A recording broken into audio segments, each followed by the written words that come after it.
The rising inequality that we're seeing in the United States dramatically and in many other countries has at its core changes in technology, changes in global markets, and changes in power relations between employers and workers. For example, the weakening of unions in the United States over the last quarter century.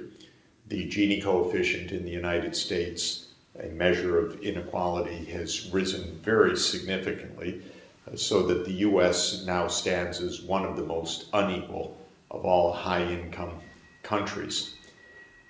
The consequences are very, very serious.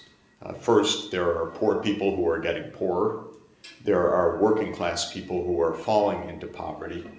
There are rich people who are so rich that not only is their wealth in the billions beyond any human need, but it is translating, because of corruption of the political system, into unacceptable political power of billionaire campaign financiers. And so our politics has become a battle of billionaire behemoths rather than a campaign for ideas among the average citizens.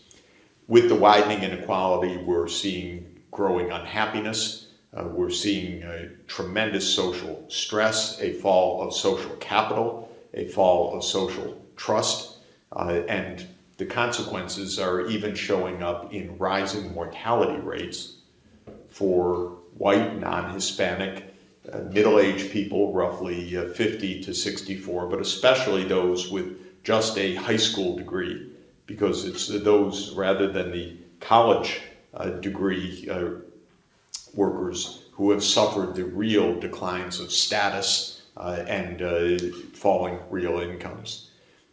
A normal country would raise taxation on the wealthy winners and help to cushion the blows on the suffering poor, but in the United States, alas, because of political corruption, the widening inequality has so far been an amplifying cycle, a feedback that is what engineers would call a positive feedback, which in this case means an adverse one, where rising wealth leads to rising political power of the wealthy and leads to even worse policies that have exacerbated the degree of income inequality. We need to go the other direction. We need to learn from the social market and social democratic spirit of Northern Europe.